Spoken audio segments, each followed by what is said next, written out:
നിങ്ങൾ മ്യൂച്വൽ ഫണ്ടിൽ SIP ചെയ്യുന്ന ആളാണോ അല്ലെങ്കിൽ മ്യൂച്വൽ ഫണ്ടിൽ SIP ചെയ്യാൻ താല്പര്യമുള്ള ഒരാളാണെന്നുണ്ടെങ്കിൽ നിങ്ങൾ ശ്രദ്ധിക്കേണ്ട ഒരു 16 കാര്യങ്ങളെ പറ്റിയിട്ടാണ് ഇന്ന് നമ്മൾ പറഞ്ഞു തരാനായിട്ട് പോകുന്നത്. ഞാൻ സുബീഷാണ്. ആസ്ക് RupeeMonk എന്ന് പറഞ്ഞിട്ടുള്ള വാട്സപ്പ് സർവീസിലൂടെയും RupeeMonk എന്ന് പറഞ്ഞ യൂട്യൂബ് ചാനലിലൂടെയും പേഴ്സണൽ ഫിനാൻസുമായി ബന്ധപ്പെട്ടുള്ള കാര്യങ്ങൾക്ക് ഉത്തരം തരുന്നത് ഞാനാണ്.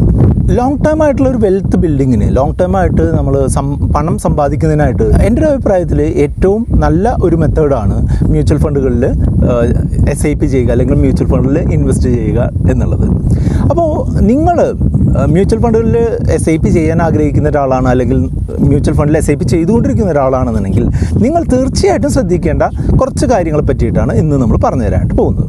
ഒന്നാമത്തെ എന്താണെന്ന് വെച്ചാൽ എത്രയും പെട്ടെന്ന് തുടങ്ങുക എന്നുള്ളതാണ് നല്ലത്. അതായത് നമ്മൾ ഇൻവെസ്റ്റ് ചെയ്യുന്നത് നാളെ ആവട്ടെ എന്ന് വിചാരിക്കുന്നത് അത്ര നല്ലൊരു ഏർപ്പാടല്ല എന്നുള്ളതാണ് RupeeMonkന് ഒന്നാമതായിട്ട് പറയാനുള്ളത്. നമ്മൾക്കിപ്പോൾ ഒരു ഫിനാൻഷ്യൽ ലക്ഷ്യമുണ്ട് എന്നുണ്ടെങ്കിൽ അത് എത്ര അകലെയാണ് എന്നുണ്ടെങ്കിലും അതിനനുസരിച്ച് ചെറിയൊരു രീതിയിലെങ്കിലും ഇൻവെസ്റ്റ്മെൻറ്റ് സ്റ്റാർട്ട് ചെയ്യുക എന്നുള്ളതാണ് ഏറ്റവും പ്രധാനപ്പെട്ട കാര്യം. രണ്ടാമത്തെ കാര്യം എന്താണെന്ന് വെച്ചാൽ ഏറ്റവും സിമ്പിളായിട്ട് ചെയ്യുക എന്നുള്ളതാണ്. സിമ്പിളായിട്ട് ചെയ്യുക എന്ന് പറഞ്ഞിട്ടുണ്ടെങ്കിൽ എന്താണ്, നമ്മൾ വലിയ കോംപ്ലക്സ് ആയിട്ട് ഒരു 10-15 ഫണ്ടുകളോ അല്ലെങ്കിൽ 10-20 ഫണ്ടുകളുടെ ഒന്നും ആവശ്യമില്ല.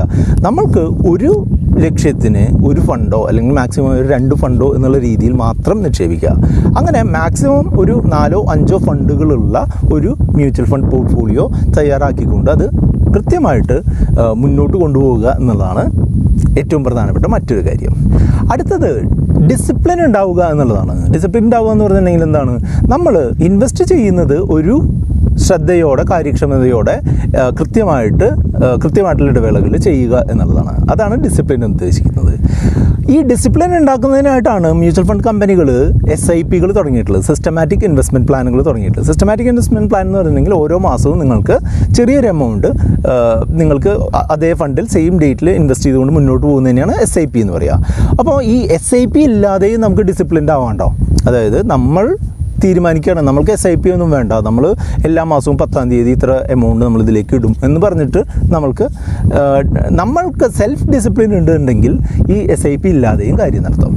നമ്മൾക്ക് എന്തെങ്കിലും അഡീഷണൽ ആയിട്ടൊരു ഇൻവെസ്റ്റ്മെൻറ്റ് വരികയാണെന്നുണ്ടെങ്കിൽ നമ്മൾ ഇൻവെസ്റ്റ് ചെയ്യുന്ന ഒരു ഫണ്ടിൽ അഡീഷണൽ ആയിട്ടുള്ള പർച്ചേസ് നടത്തുന്നത് നന്നായിരിക്കും. പ്രത്യേകിച്ചും ഈ സ്റ്റോക്ക് മാർക്കറ്റ് താഴ്ന്നു വരുന്ന സമയത്ത് അഡീഷണൽ ആയിട്ടുള്ളൊരു പർച്ചേസ് നടത്താൻ നമ്മുടെ കയ്യിൽ പൈസ ഉണ്ട് എന്നുണ്ടെങ്കിൽ നിങ്ങൾക്ക് അത് ചെയ്യുന്നത് വളരെ ഗുണം ചെയ്യുന്നതായിട്ട് കണ്ടിട്ടുണ്ട്. അതായത് നമ്മൾ എപ്പോഴും ഒരു SIPയുടെയും ഒരു ലംസമായിട്ടുള്ള വൺ ടൈം ഇൻവെസ്റ്റ്മെൻറ്റിൻ്റെയും ഒരു കോമ്പിനേഷനാണ് ചെയ്യേണ്ടത്. ഞാൻ പേഴ്സണലി അങ്ങനെ ചെയ്യുന്ന ഒരാളാണ്. അതായത് ഞാൻ എല്ലാ മാസവും ശമ്പളം കിട്ടുമ്പോൾ ഇൻവെസ്റ്റ്മെൻറ്റിനായിട്ടുള്ള SIP ഇൻവെസ്റ്റ്മെൻറ്റിനായിട്ടുള്ള കുറച്ച് എമൗണ്ട് നമ്മൾ മാറ്റി വയ്ക്കുകയും അതോടൊപ്പം തന്നെ നമ്മൾക്ക് ബോണസ് കിട്ടുക പോലുള്ള കാര്യങ്ങൾ വരുമ്പോൾ നമ്മൾ അഡീഷണൽ ആയിട്ടുള്ളൊരു ഇൻവെസ്റ്റ്മെൻറ്റ് വൺ ടൈം ആയിട്ട് നടത്തുകയും ചെയ്യും സെയിം ഫണ്ടുകളിൽ.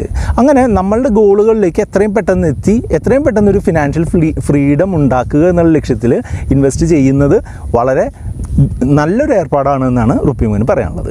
അടുത്തത് വളരെ പ്രധാനപ്പെട്ട ഒരു കാര്യമാണ്. നമ്മൾ കണ്ണുമടച്ചങ്ങ് SIP ചെയ്തുകൊണ്ട് പോവുകയല്ല വേണ്ടത്. നമ്മളുടെ അസറ്റ് അലോക്കേഷനെ പറ്റിയിട്ട് ഒരു ബോധ്യം ഉണ്ടായിരിക്കും. അസറ്റ് അലോക്കേഷൻ എന്ന് പറഞ്ഞാൽ എന്താണ്, നമ്മൾക്ക് എന്തുമാത്രം സ്റ്റോക്കുകളിൽ ഇൻവെസ്റ്റ്മെൻ്റ് ഉണ്ട്, എന്തുമാത്രം മ്യൂച്വൽ ഫണ്ടുകളിൽ ഇൻവെസ്റ്റ്മെൻ്റ് ഉണ്ട്, എന്തുമാത്രം ഫിക്സഡ് ഡെപ്പോസിറ്റ് ഉണ്ട്, എന്തുമാത്രം മറ്റുള്ള ഡെപ്പോസിറ്റുകളുണ്ട്, അങ്ങനെയുള്ള കാര്യങ്ങൾ നോക്കിയിട്ട് അത് ഒരു കൃത്യമായിട്ടുള്ളൊരു പ്രൊപ്പോർഷനിലായിരിക്കണം എന്നാണ് പറയുക. അതായത് നമ്മൾ ചെറിയൊരു പ്രായത്തിലൊക്കെയാണെന്നുണ്ടെങ്കിൽ നമ്മൾക്ക് മ്യൂച്വൽ ഫണ്ടുകളും സ്റ്റോക്കുകളും ധാരാളം ഉണ്ടാവുന്നതുകൊണ്ട് കുഴപ്പമില്ല. പക്ഷേ നമ്മൾ റിട്ടയർമെൻറ്റിനോടനുബന്ധിച്ച് അടുത്തെത്തുന്ന സമയത്തൊക്കെ നമ്മളുടെ ഇക്വിറ്റി, അതായത് സ്റ്റോക്കുകളും മ്യൂച്വൽ ഫണ്ടുകളുടെയും അളവ് താരതമ്യേന കുറച്ച് കൊണ്ടുവരുന്നതായിരിക്കും നന്നാവുക. നിങ്ങൾക്ക് അസറ്റ് അലോക്കേഷൻ ചെയ്യാൻ അറിയില്ല എന്നുണ്ടെങ്കിൽ, അല്ലെങ്കിൽ അസറ്റ് അലോക്കേഷൻ നിങ്ങളുടെ എങ്ങനെയാണ് എന്നുള്ളത് അറിയില്ല എന്നുണ്ടെങ്കിൽ നമ്മളുടെ ആസ്ക് RupeeMonk സർവീസിലേക്ക് വാട്സപ്പ് ചെയ്യുക. 8848030018 എന്നുള്ള നമ്പറിലേക്ക് നിങ്ങൾക്ക് വാട്സപ്പ് ചെയ്യാം. നിങ്ങളുടെ ലക്ഷ്യത്തോട് അടുക്കുമ്പോൾ, അതായത് ഇപ്പോൾ ഒരു ഉദാഹരണമായിട്ട് പറയുകയാണെന്നുണ്ടെങ്കിൽ നമ്മൾ 5 വർഷം കഴിഞ്ഞ് നമ്മളൊരു വീടിന് ഉള്ള കുറച്ച് എമൗണ്ട് സ്വരൂപിക്കാനായിട്ടൊരു ഫണ്ടിൽ ഇൻവെസ്റ്റ് ചെയ്തുകൊണ്ടിരിക്കുകയാണെന്നുണ്ടെങ്കിൽ 5 വർഷത്തിന് അവസാനം വന്ന് ആ പണം മൊത്തത്തിൽ എടുക്കുക എന്നുള്ളത് ചിലപ്പോൾ നമ്മളെ ബുദ്ധിമുട്ടിലാക്കിയേക്കാം. ഉദാഹരണമായിട്ട് ഒരു 2015 മാർച്ച് മുതൽ നിക്ഷേപിച്ച് വരുന്ന ഒരാൾ 2020 ഏപ്രിലിൽ അയാളുടെ ആവശ്യങ്ങൾക്കായിട്ടാണ് ഇൻവെസ്റ്റ് ചെയ്തിരുന്നതെന്ന് കരുതുക. അപ്പോൾ 2020 ഏപ്രിലിൽ അദ്ദേഹം ഒരു ഇക്വിറ്റി മ്യൂച്വൽ ഫണ്ടിൻ്റെ അവസ്ഥ വന്ന് നോക്കിയിരുന്നെങ്കിൽ കൊറോണ ആ ഇൻവെസ്റ്റ്മെൻറ്റിൻ്റെ ലാഭത്തിനെയും കുറേ മുതലിനെയും കൊണ്ടുപോയിട്ടുള്ളതായിട്ട് കണ്ടിട്ടുണ്ടാവാം. അനുഭവം ഉള്ളത് കൊണ്ട് പറയാണ്. അതായത് നമ്മളുടെ 1-2 സബ്സ്ക്രൈബർമാർ ഇതേപോലെ ഉള്ളൊരവസ്ഥയിൽ വന്നു പെട്ടതുകൊണ്ടാണ് ഈ പോയിന്റ് പറയുന്നത്. അതായത് നമ്മൾ അവസാന നിമിഷം വരെ ഇക്വിറ്റിയിൽ കണ്ടിന്യൂ ചെയ്യുക എന്നുള്ളത് അത്ര ബുദ്ധിപരമായിട്ടുള്ള കാര്യമല്ല. നമ്മളുടെ ഗോളിന് അടുത്തെത്തുമ്പോഴും നമ്മൾ ഈ ഇക്വിറ്റിയിൽ നിന്ന് പണം പിൻവലിച്ച് ഡെപ്റ്റായിട്ടുള്ള കാര്യങ്ങളിലേക്ക് അല്ലെങ്കിൽ ഫിക്സഡ് ഇൻകം കിട്ടുന്ന കാര്യങ്ങളിലേക്ക് കുറേശ്ശെയായിട്ട് കൊണ്ടുവരണം. മനസ്സിലായില്ലേ? അല്ലെങ്കിൽ ഈ കൊറോണ സമയത്ത് ആയിരുന്നു നമ്മളുടെ ആവശ്യമെങ്കിൽ ആ സമയത്ത് നമുക്ക് വളരെ നഷ്ടത്തിൽ ഫണ്ട് പിൻവലിക്കേണ്ടതായിട്ട് വന്നേനെ. നിങ്ങളുടെ ശമ്പളം അല്ലെങ്കിൽ വരുമാനം കൂടുന്നതിനനുസരിച്ച് ഇൻവെസ്റ്റ്മെൻറ്റുകളുടെ അളവ് കൂട്ടുക എന്നുള്ളത് വളരെ പ്രധാനമാണ്. ഇപ്പോൾ നിങ്ങൾക്ക് വളരെ വലിയൊരു ലക്ഷ്യമാണുള്ളത് എന്നുണ്ടെങ്കിൽ, നിങ്ങൾക്ക് കുറച്ചധികം കാലമുണ്ട് എന്നുണ്ടെങ്കിൽ, ഇപ്പോൾ നിങ്ങൾക്ക് ചെറിയ രീതിയിലേ ഇൻവെസ്റ്റ് ചെയ്യാൻ പറ്റുമെന്നുള്ളതെങ്കിലും പ്രശ്നമൊന്നുമില്ല. ഓരോ വർഷം കഴിയുന്നതോറും നിങ്ങൾ അതിൻ്റെ ഇൻവെസ്റ്റ്മെൻറ്റിൻ്റെ അളവ് കൂട്ടി കൊണ്ടുവരിക വഴി നിങ്ങൾക്ക് തീർച്ചയായിട്ടും അത് നേടാനായിട്ട് സാധിക്കും. അപ്പോൾ നിങ്ങളുടെ ഗോളുകൾക്കനുസരിച്ച് നിങ്ങൾക്ക് ഈ മ്യൂച്വൽ ഫണ്ടുകൾ എങ്ങനെ ചെയ്യണം, അല്ലെങ്കിൽ നിങ്ങൾക്ക് എന്ത് തരത്തിലുള്ള ഇൻവെസ്റ്റ്മെൻറ്റുകൾ വേണം എന്നുള്ള ഒരു ഗോൾ ബേസ്ഡ് ആയിട്ടുള്ള ഒരു ഫിനാൻഷ്യൽ പ്ലാനിങ് സർവീസ് RupeeMonkനുണ്ട്. നിങ്ങൾക്ക് താല്പര്യമുണ്ടെന്നുണ്ടെങ്കിൽ അത് കൺസിഡർ ചെയ്യാവുന്നതാണ്.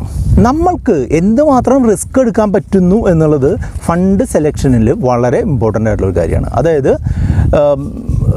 ഏറ്റവും റിസ്ക് കൂടിയിട്ടുള്ള നിക്ഷേപങ്ങൾ എന്ന് പറഞ്ഞിട്ടുണ്ടെങ്കിൽ സ്മോൾ ക്യാപ് മ്യൂച്വൽ ഫണ്ടുകളിലുള്ള ഇതാണ് ഈ മ്യൂച്വൽ ഫണ്ട് നിക്ഷേപങ്ങളിൽ ഏറ്റവും റിസ്ക് കൂടിയത്. പിന്നെ മിഡ് ക്യാപ്പിനാകുമ്പോൾ കുറച്ച് റിസ്ക് കുറഞ്ഞു, ലാർജ് ക്യാപ്പിനാകുമ്പോൾ കുറച്ച് റിസ്ക് കുറഞ്ഞു, മൾട്ടി ക്യാപ്പ് ആകുമ്പോൾ കുറച്ചുകൂടെ ഒരു ആവറേജ് റിസ്ക്കിലായി. അപ്പോൾ അങ്ങനെ നമ്മളുടെ റിസ്ക് നോക്കിയിട്ട് വേണം നമ്മൾ ഫണ്ടുകൾ സെലക്ട് ചെയ്യാൻ. ഒരു കാര്യം ശ്രദ്ധിക്കാനുള്ളത് എന്താണെന്ന് വെച്ചാൽ, ഈ മ്യൂച്വൽ ഫണ്ടുകളുടെ പെർഫോമൻസ് എന്ന് പറഞ്ഞിട്ടുണ്ടെങ്കിൽ ഒരിക്കലും ഒരേപോലെ ആകണമെന്നില്ല.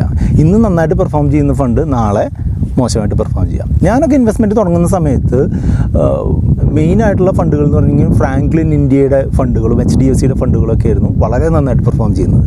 പക്ഷേ അതിന് ശേഷം അത് കുറേശ്ശെയായിട്ട് മോശമാവാനായിട്ട് തുടങ്ങി. പിന്നെ ആദിത്യ ബിർളയായി നന്നായിട്ട് പെർഫോം ചെയ്യുന്ന ഫണ്ട് ഹൗസ്, അത് കഴിഞ്ഞ് DSP ആയി, ഇപ്പോൾ ആക്സിസ് മ്യൂച്വൽ ഫണ്ടുകൾ നന്നായിട്ട് പെർഫോം ചെയ്യുന്നുണ്ട്. അപ്പോൾ അങ്ങനെ ഇന്നത്തെ രാജാവ് നാളെ രാജാവ് ആവണം എന്നില്ല. അതുകൊണ്ട് തന്നെ നമ്മളുടെ മ്യൂച്വൽ ഫണ്ട് പോർട്ട്ഫോളിയോ കൃത്യമായിട്ട് ഓരോ വർഷവും നമ്മളുടെ ഫണ്ടുകൾ കൃത്യമായിട്ടാണ് വർക്ക് ചെയ്യുന്നത്, കൃത്യമായിട്ടുള്ള ലാഭം തരുന്നുണ്ട് എന്നുള്ള കാര്യങ്ങൾ ഉറപ്പാക്കിക്കൊണ്ട് വേണം മുന്നോട്ട് പോകാൻ.